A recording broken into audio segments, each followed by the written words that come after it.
SER Podcast.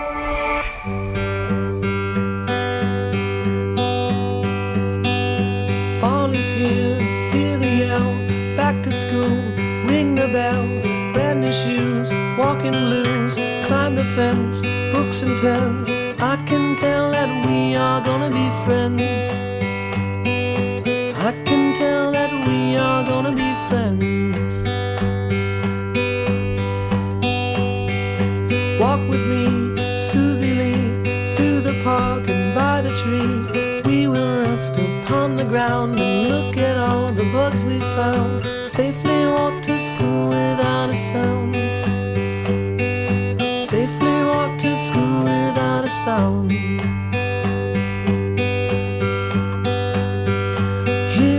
¿Pero qué haces en Madrid, Lourdes? Yo te hacía en Barcelona viendo a Bad Bunny anoche, ¿no? Ya, tío, me invitó a la casita. Sí, hombre, ¿Sabes lo que es la casita? Hombre, ya te digo, sí lo sé. Pero ¿sabes qué pasa? Que tenía los billetes de Madrid y no los iba a echar a perder, ¿no? Ya. Pero bueno, le dije que ya irías tú a unos conciertos. Sí. ¿Vas a ir? Si quieres te lo cuento cuando vaya. Vale, yo no sabía que te gustaba. Lo que pasa es que no has conseguido no entrada. sabía que no te gustaba Bad Bunny, ¿en serio? Pensaba que te gustaba un tío con un banjo y rascando una tabla de lavar. Anda. No toca así, ¿eh?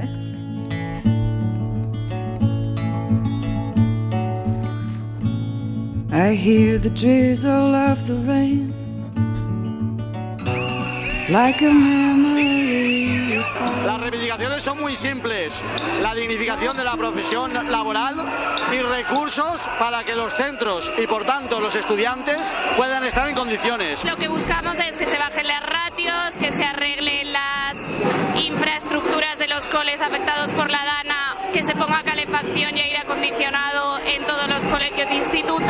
La principal reivindicación es que traten al profesorado y al alumnado con respeto. No queremos que Estamos escuchando las demandas de los docentes que llevan más de 11 días de huelga en la Comunidad Valenciana y esta semana el 15% de los equipos directivos han presentado su dimisión por no ver atendidas estas demandas. Hoy siguen las movilizaciones en toda España. Sí, es verdad, y en una semana tan política como esta, casi mejor hablar de los efectos de la política y de lo que deciden los políticos, porque son demandas que hablan de dignificación, de respeto, de mejora de las condiciones en las que estudian los alumnos. Sí, otras comunidades también están protestando con huelgas y manifestaciones, como en Cataluña, Aragón o Madrid, con la etapa de educación infantil.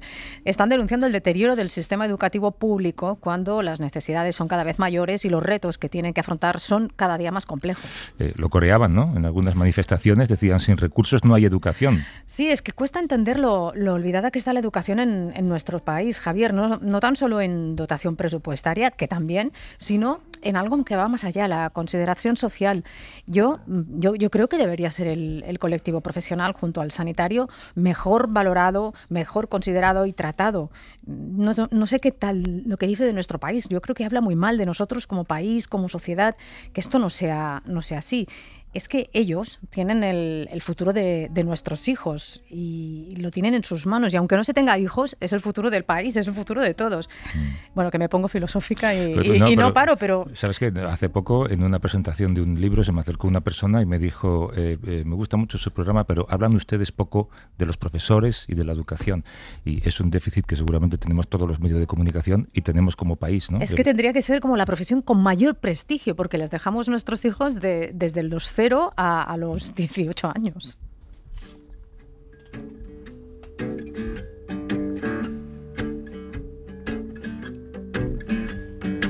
One, two, three, four. Tell me that you love me more. Sleepless, long nights, that's what my youth was for. Oh, teenage hope. Vamos a hablar ahora concretamente de los profesores de secundaria, que desde una de las muchas reformas educativas que ha tenido este país tienen que hacer el máster de formación del profesorado de educación secundaria. Es lo que antes era el CAP, el Certificado de Aptitud Pedagógica. En definitiva, estamos hablando de un curso que, en teoría, pretende enseñar a enseñar a licenciados en diferentes materias. Pero, como ya se ha demostrado, tiene muchas carencias. No es la primera vez que se denuncian las debilidades de este máster, recordemos que obligatorio. Andrés Maldonado, buenos días. Buenos días, ni será la última. A principios de este curso, la Conferencia de Decanos y Decanas de Educación publicó el libro blanco del máster de educación, del máster de profesorado, que bueno, sobre el papel es cierto que recoge las principales quejas del alumnado. Sin embargo, también incluía cuestiones más polémicas como su ampliación a un curso y medio o incluso incluso a 2 cursos. Eso provocó la protesta de los alumnos, que incluso firmaron un manifiesto titulado Ampliar la estafa. Lo consideraban una de las experiencias más humillantes e inútiles de su formación y, bueno, reclamaban una serie de mejoras, ¿no? Las mejoras que coinciden con lo que te han contado además los estudiantes con los que has hablado, ¿no? Efectivamente, hemos sentado a hablar a estudiantes de especialidades de filosofía, geografía, historia y orientación educativa en la Universidad de Salamanca. Ellos acaban de terminar sus prácticas. También hemos hablado con profesores recién titulados de matemáticas, lengua y filosofía y con otros profesores de instituto con algo más de experiencia. Ellos sí que cursaron ese antiguo CAP y además también imparten clases y talleres en el máster.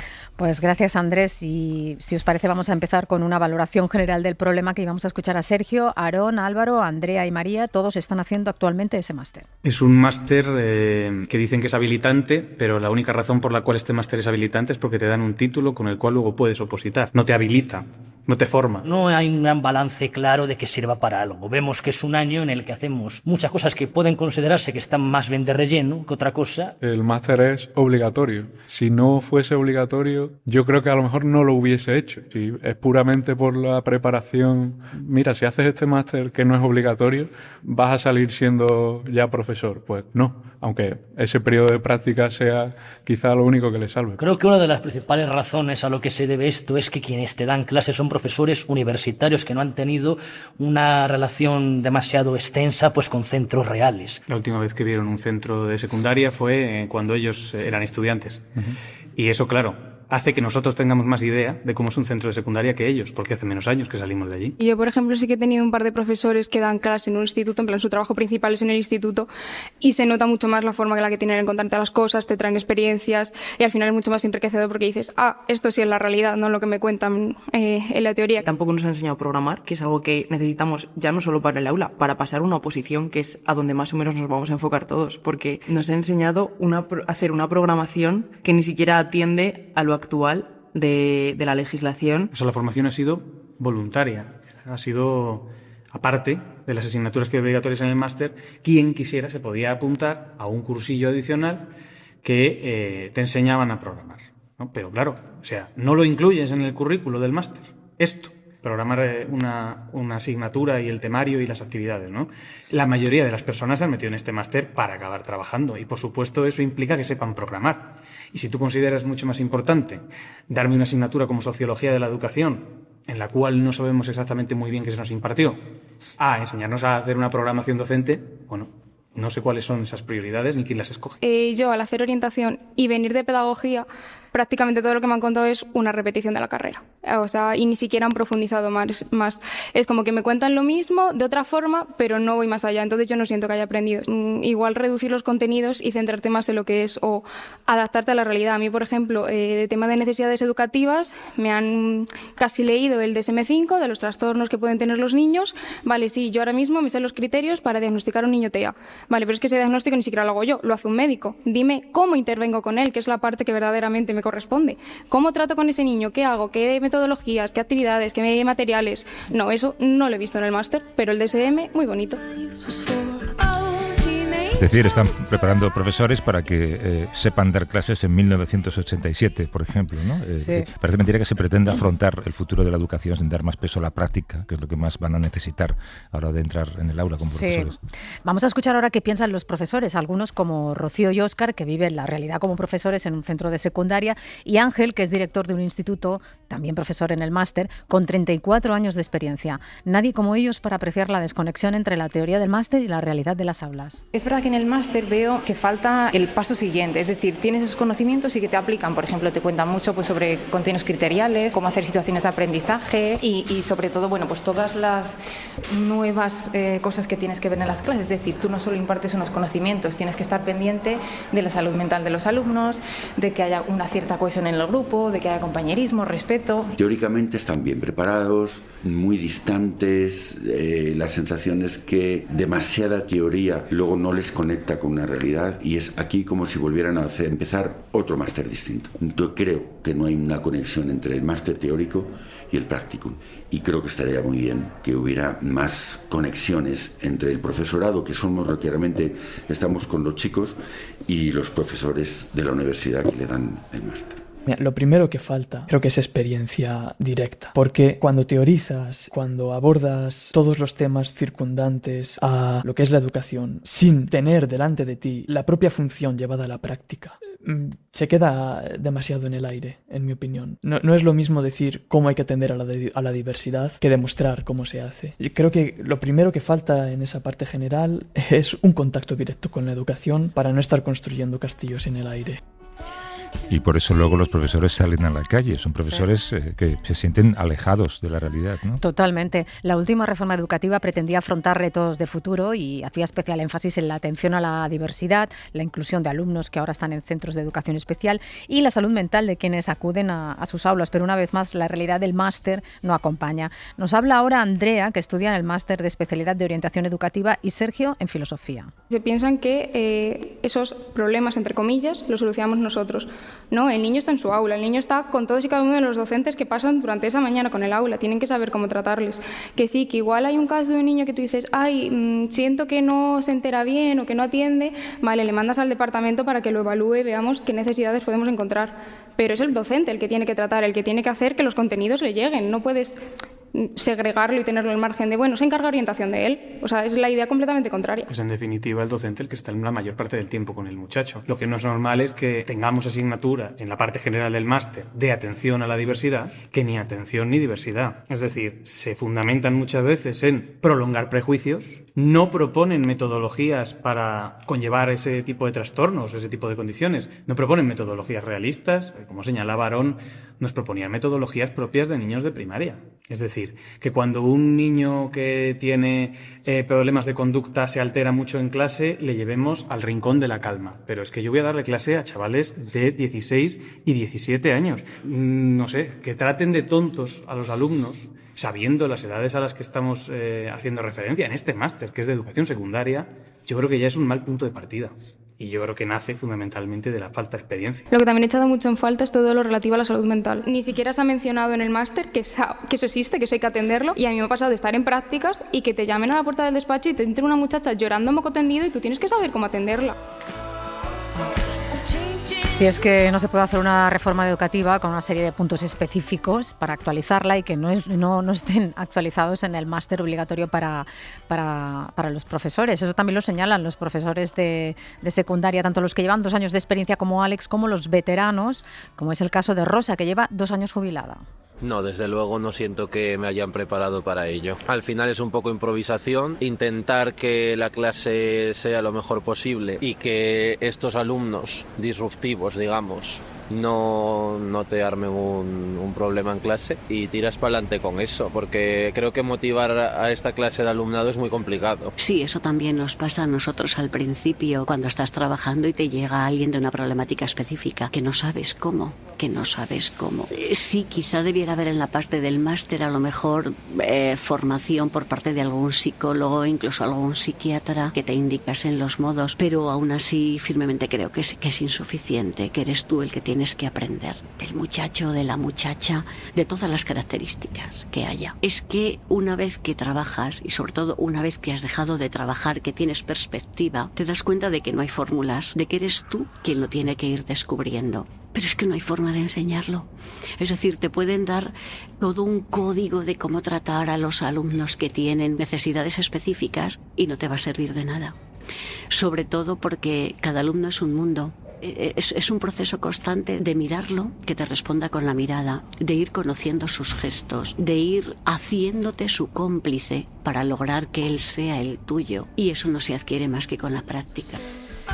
Qué sabiduría, en las palabras de Rosa. Pero oye, no todos son críticas. Hay actividades puntuales con profes de instituto en activo que los que estudian, los que cursan el máster, valoran muy positivamente. Volvemos a escuchar a Andrea, a Aarón y a Sergio. Es la mejor parte del máster, sin duda. Y lo que supongo que todos estaremos de acuerdo en que se quedan muy cortas. O sea, no te da tiempo casi a nada. Encima pillan entre medias de 2 evaluaciones, te coges al final de la segunda y el principio de la tercera, estás ahí como a medio camino.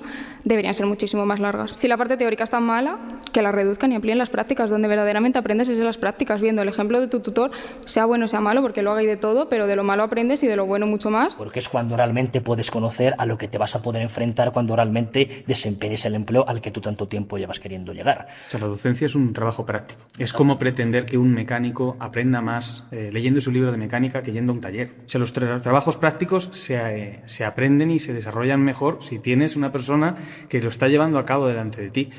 Y si tú puedes estar anotando y si tú puedes estar observando constantemente. Es decir, que te incluyas en el clima de un aula, que te incluyas en el clima de un departamento.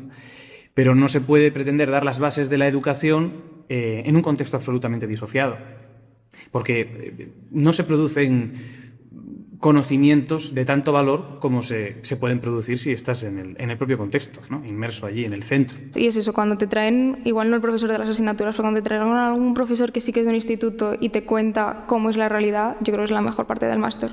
O sea, cuando verdaderamente ves lo que va a ser tu profesión, o porque tú estás ahí o porque alguien te lo está contando con conocimiento de ello, no así en abstracto como la mayor parte del máster. ¿Y eso es algo excepcional? Sí. Sí, claro. En la mayoría de los casos sí. Y yo tengo, por lo que veo, relativamente suerte de que he tenido profesores que son profes en un instituto, que no solo han venido un día esporádico, que ha sido durante el mes y medio que dura la asignatura un profesor de instituto contándote la realidad del centro. Entonces, bueno. Es como deberían ser todas las asignaturas, en el fondo. En el fondo, yo creo que la idea era entender mejor por qué los profesores salen a la calle y creo que ahora se entiende mejor. Acabamos con lo que Sergio, estudiante de la especialidad de Filosofía del máster, considera que pueden ser los retos de futuro para este curso obligatorio. Creo que el máster, con el tiempo que dura, tiene el potencial de ser muy útil. El problema está en cómo se lleva a la práctica. Entonces, el máster ahora mismo no es habilitante, objetivamente hablando, por la mala praxis que se está llevando a cabo. Es decir, yo creo que hay poco nivel en lo que se está impartiendo, no te dan todas las cosas valiosas que deberían. Entonces, no hay que alargar el máster, no hay que replantear lo que es el currículo del máster, más allá a lo mejor de alargar el periodo de prácticas. Hay que plantear mejor cada una de las materias que se imparten. Simplemente eso. Bueno, y no hemos entrado a hablar de la desigualdad que supone la competencia entre los másteres privados y las condiciones favorables a los estudiantes, pero no tanto a los tutores y a los centros. En España ahora mismo 6 de cada 10 estudiantes de máster lo hacen en un centro privado. 6 de cada 10, parece mentira. Sí. Haber imaginado esto hace unos años.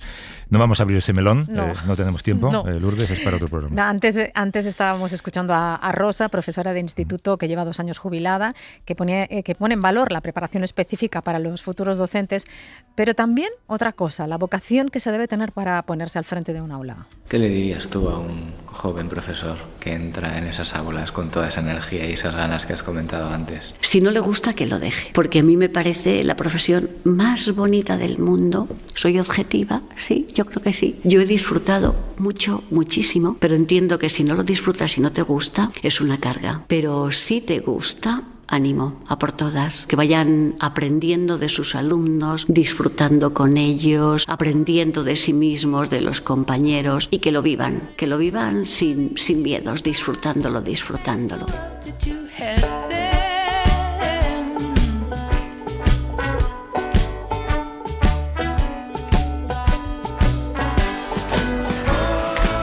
Qué buen consejo el de Rosa. Si no es vocacional, que lo dejen. Bueno, sí, pero la vocación no da de comer. Empezábamos hablando de la dignificación de la profesión docente y es un buen día para hacerlo porque no sé si habéis visto un tuit que colgó el PP en la Comunidad Valenciana sugiriendo que en verano los profesores no se cogen bajas, ¿no? Comparando las bajas que tienen en temporada y en verano me parece repulsivo, como cuando Esperanza Aguirre también dejó caer hace muchos años, hace 15 años o así, que los profesores no trabajaban, ¿no? Trabajaban pocas horas. En fin, que empezábamos hablando de la dignificación de la profesión docente, de respeto. Ahora ha salido el tema de la vocación. Para acabar, os propongo escuchar la reflexión de Enric Prats, profesor de Pedagogía de la Universidad de Barcelona, autor de libros sobre la formación y el futuro del profesorado. Él añade otro ingrediente fundamental para poner en valor el trabajo de los y las docentes. La educación no ha sido nunca una prioridad bajo ningún gobierno, tampoco en democracia. De hecho, en las últimas décadas el sistema educativo en España ha tenido un desarrollo muy considerable. Ahora acogemos muchos más alumnos, mucho más variados, y las aulas se han vuelto más complejas. Si a eso añadimos el impacto de las tecnologías, la situación es complicada. Sin embargo, esa complejidad no ha ido acompañada de un incremento en términos materiales si nos situamos al Acuerdo de Europa en inversión. Y en todo esto el docente se sitúa como una pieza clave. Aunque los docentes están satisfechos con su trabajo, existe un elevado malestar y eso conduce a un estrés considerable porque las condiciones de trabajo no son las más adecuadas. Y lo que ocurre es que a la falta de recursos se añade una crisis importante de confianza que se refleja en una crítica constante a la profesión. Y no vale servirse de la vocación, porque eso, la vocación no da de comer. Y pensemos que si la educación es tan importante para la sociedad, debería haber una implicación más robusta por parte de las administraciones, lo cual derivaría en una mejora de la formación de niños y jóvenes. Tenemos pues un sistema educativo frágil que requiere de mucho más recursos, pero sobre todo de mucha más confianza por parte de la sociedad y en especial por parte de la clase política.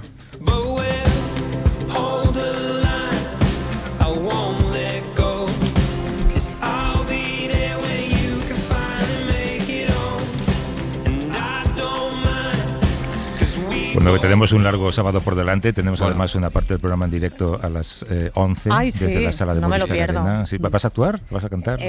Bueno, igual, en la casita estaré. Largo, pero no tan largo. Oye, ¿qué haces aquí? Lourdes, ¿Pero tú qué te crees? Lourdes, ha estado bien, pero si lo alargas más, niños, va a perder gracia. Niños.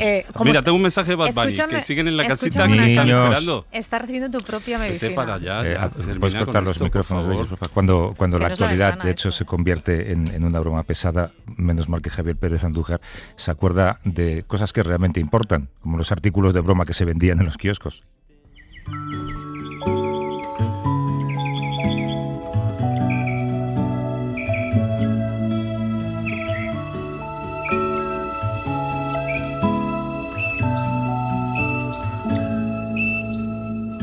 Pertenezco a una generación que no tiene noción de lo solemne. Demasiadas horas delante de la televisión viendo el ciclo de los hermanos Marx, montones de sábados esperando la aventura del señor Chinarro y los payasos de la tele, mogollón de tardes repitiendo con Bugs Bunny ¿qué hay de nuevo, viejo?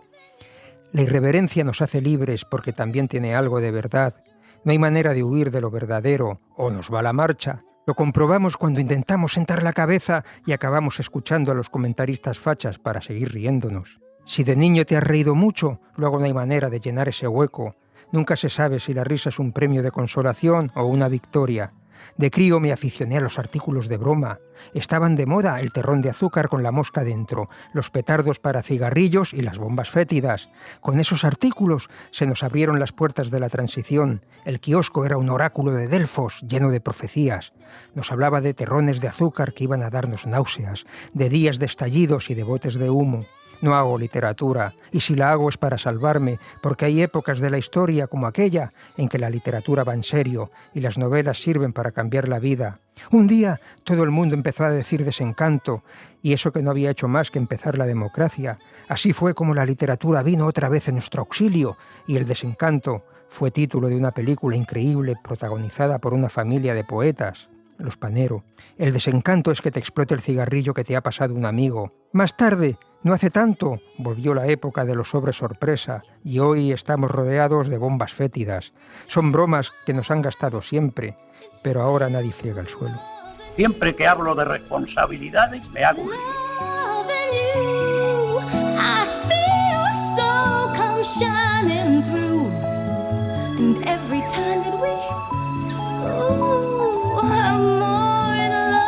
Para no perderte ningún episodio, síguenos en la aplicación o la web de la SER, Podium Podcast o tu plataforma de audio favorita.